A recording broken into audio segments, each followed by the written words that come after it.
This is about the best-looking thing in Hollywood. Who is he? So they looked and they said, oh, that's a Cary Grant. In 1941, Mae West locked herself in dark rooms for 3 weeks straight. She called. It's spirit tapping. She waited for knocks, whispers, messages from another world. The woman who saved Paramount Studios claimed dead people helped her write every script. Victorian ghosts visited her bedroom. Once she said she received an entire movie idea in 54 seconds after hearing music.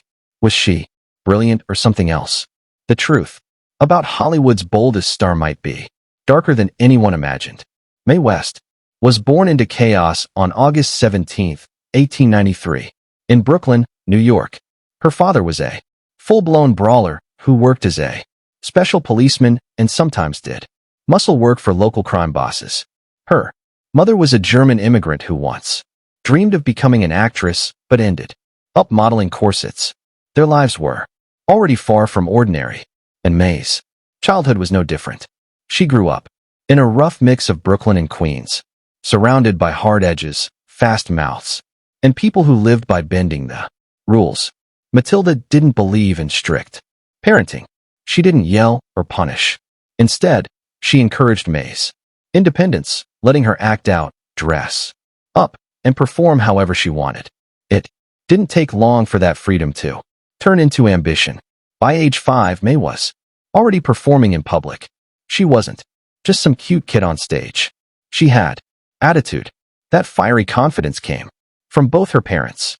Her father's tough guy energy and her mother's showbiz dreams clashed in her veins, and it made her unstoppable. By the time Mae turned 8 in 1901, she wasn't just performing, she was winning. She made her debut as Baby Mae at the Royal Theatre and took home the prize for her cheeky performance of Moving Day. One night, when the spotlight didn't turn on fast enough, she stomped her foot and yelled, "Where's my spotlight?" The crowd roared. That kind of fire in an 8-year-old was rare, and people noticed. Some thought it was inappropriate. Others thought it was genius, but everyone remembered her. Her mother was her backstage engine, sewing costumes and handling bookings.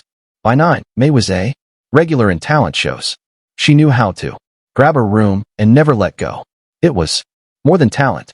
It was instinct. Her childhood wasn't about tea parties and dolls. It was about stage lights and applause. That early fame and the attention it brought shaped everything that came next. Mae didn't play by the rules, especially not gender ones.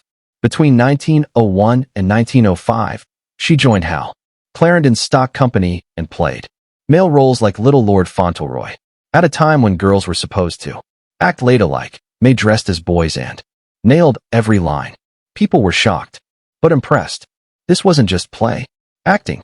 It was Mae testing the boundaries of identity before anyone talked about that stuff.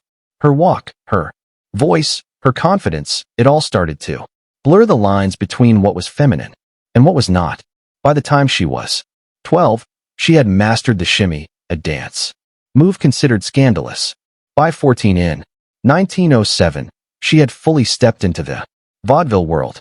She was now the baby vamp, and the name said it all. She wasn't some shy little girl on stage. She was bold, flirty, and magnetic. She sang, danced, cracked jokes, and played with fire in every performance. People couldn't decide if they should be amazed or offended. Either way, she was getting paid. On April 11, 1911, 17-year-old Mae West married Frank Wallace in Milwaukee. It wasn't a grand wedding. In fact, almost no one knew about it. A booking agent convinced them to keep it secret.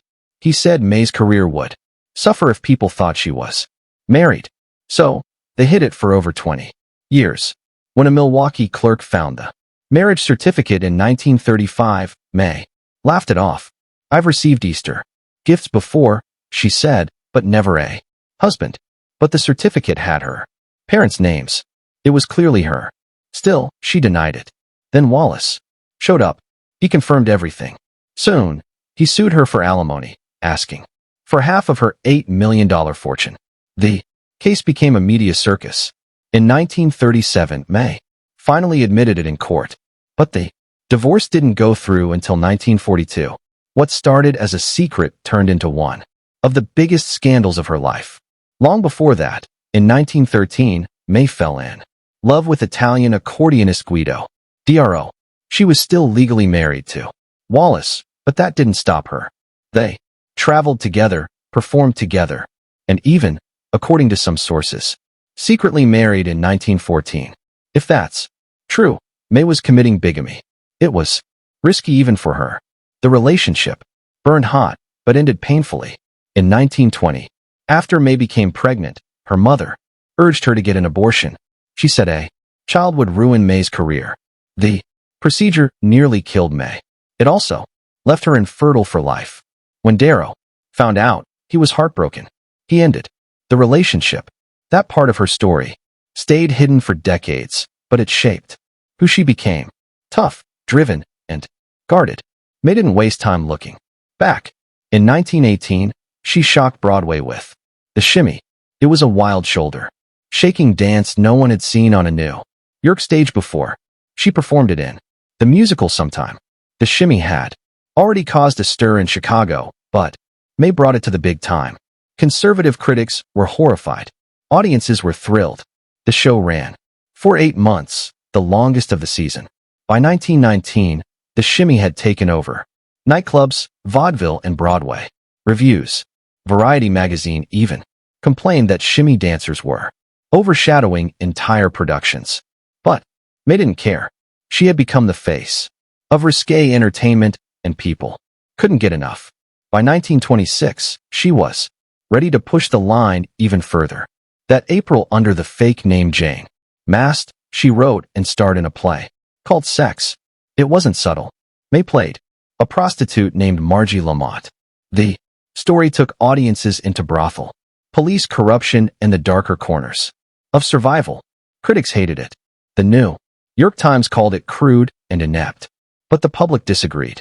Over 325,000 people bought tickets. The play ran for 375 performances. Moral groups were furious.